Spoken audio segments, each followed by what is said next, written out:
Nails, hair, hips, heels, ass, fat, lips, real, purse, full, big bills, bitch, I'm a big deal. Legs, face, eyes, thin waist, thick thighs. You, me, you, wish, new phone, who, this. Hey bitches, it's Holland. What's good and welcome back to another video. So, for today's video, I'll be giving an update on the produce scandal since the last video that I made about it was over a month ago, and there have been a lot of things that have occurred since then. If you have been living under a rock and somehow don't know about the produce scandal, I'll leave the links of my drama videos in order in the description below. Cashier, first receipt please.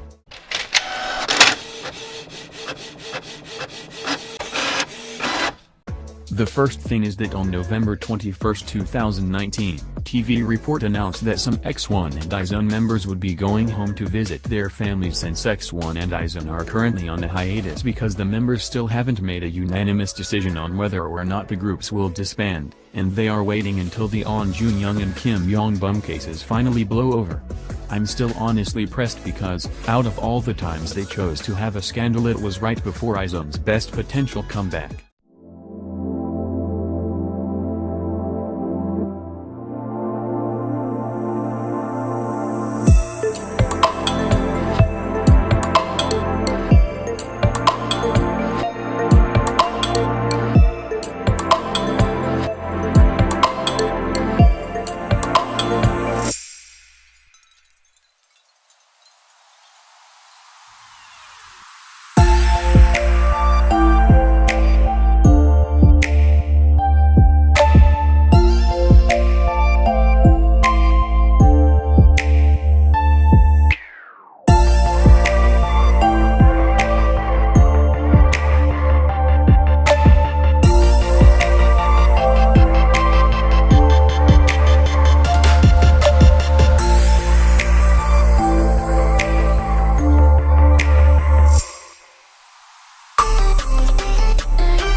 Next, on December 3, 2019, it was revealed that On Junyoung and Kim Yong-bum aren't the only producers that are being charged with manipulating the votes for the produce series, with 6 other producers being dragged in as well. However, the other 6 producers weren't physically arrested because they didn't participate in the bribery that On Junyoung and Kim Yong-bum were involved in.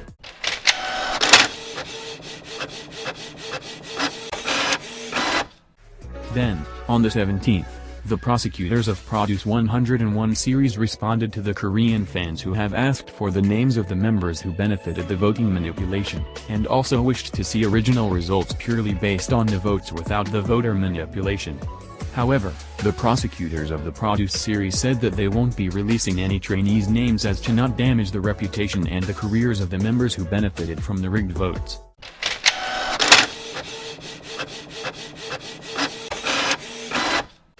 The following day it was revealed by a representative from CJENM Entertainment, Kang Ji-hoon, announced that Mnet will no longer be making any group or audition programs in which producers and employees are in charge of the votes, and that the Produce series has been discontinued.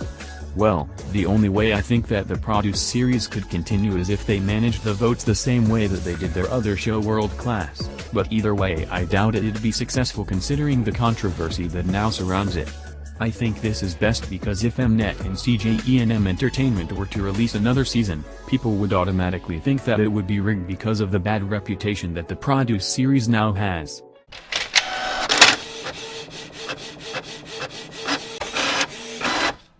Then came December 20th, the day of On Junyoung's and Kim Yong-bum's preparatory hearing at Seoul Central District Courts.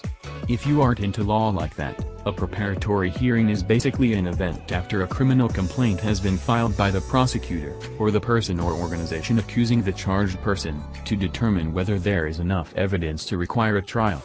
At such a hearing, the defendant may be assisted by a lawyer.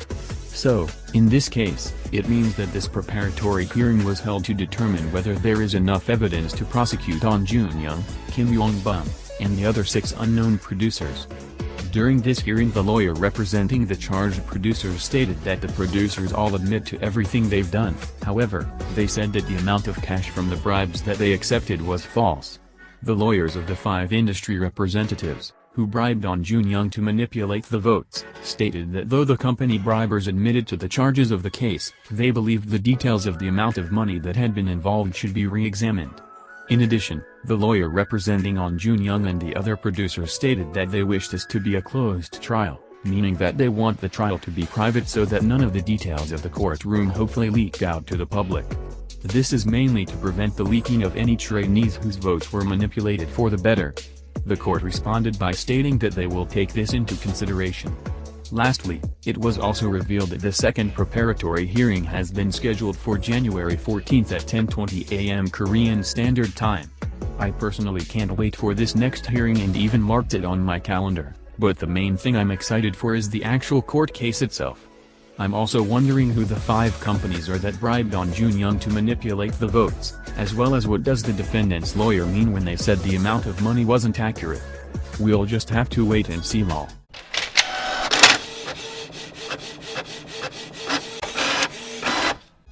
Okay, the last receipt that I have for you guys was posted 2 days ago on Christmas Eve.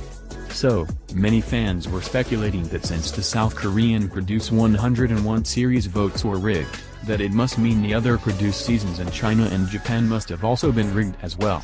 However, it was confirmed that this isn't the case since neither Mnet nor CJENM Entertainment were involved in the Produce season in China and Japan. However, in my opinion, just because Mnet and CJENM weren't involved, doesn't mean that there's no possibility that a third party within China or Japan could have rigged it instead. I'm also thinking of doing an episode in my Produce Scandal Tarot Card Reading series in which I do a reading on whether they were actually rigged or not, so comment if you'd like to see that. Okay, so these are all the things that have happened in the past month. I also plan on doing another update on the scandal on January 14th when the results of the second preliminary hearing are posted. Thanks for watching. If you enjoyed this ratchet-ass recap, be sure to comment, like, subscribe, and follow me on Instagram with the link in the description below. And remember to stay snatched.